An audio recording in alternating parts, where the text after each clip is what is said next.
দর্শক, এই মুহূর্তে এভারকেয়ার হাসপাতালের সামনে আছেন সহকর্মী ইলিয়াস মাতবর। সরাসরি চলে যাচ্ছে তার কাছে। ইলিয়াস, বেগম খালেদা জিয়ার চিকিৎসা ও বিদেশ যাবার বিষয়ে কি তথ্য আছে আপনার কাছে, আমাদের জানাবেন।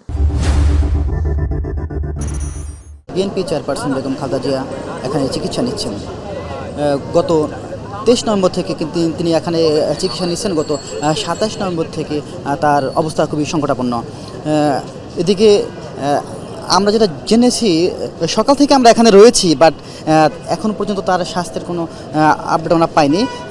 এর আগে গতকাল তার ব্যক্তিগত চিকিৎসক ডাক্তার জাহিদ হোসেন যেমনটি জানিয়েছেন, খালেদা জিয়ার স্বাস্থ্যের অবস্থা অপরিবর্তিত রয়েছে।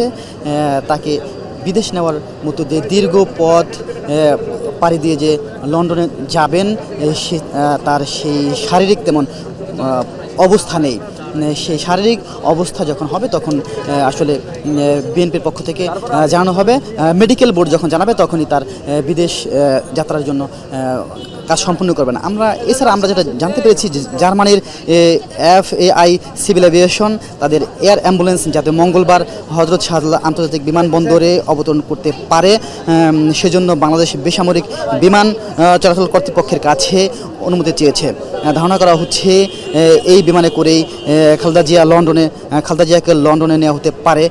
এদিকে খালেদা জিয়ার সফরসঙ্গী হতে গত শুক্রবার তার বড় ছেলের সহধর্মিণী ঢাকা এসেছেন। তিনি এখন এখানে নিয়মিত আসছেন, ডাক্তারদের সাথে পরামর্শ করছেন, দেখভাল করছেন। তিনি মূলত তাকে লন্ডনে নেওয়ার জন্যই দেশে এসেছেন। এছাড়া আমরা যেটা জানতে পেরেছি যে আপনি জানেন যে গত শুক্রবার কাতারের আমিরের দেয়া যে এয়ার অ্যাম্বুলেন্স আসার কথা ছিল, সেটা আসলে মূলত কারিগরি ত্রুটির কারণে আসতে পারেনি। এই জন্যই মূলত খালেদা জিয়ার বিদেশ যাত্রা কিছুটা বিলম্ব হয়েছে। কিন্তু তারপরে খালেদা জিয়ার শারীরিক অবস্থা আরও খারাপ হয়ে যায়। এই জন্য চেষ্টা করছে বিএনপির পক্ষ থেকে, চেষ্টা করা হচ্ছে যে তাকে বিদেশ নেওয়া হবে এবং তার শারীরিক কন্ডিশন ভালো হলে তাকে বিদেশ নেওয়া হবে।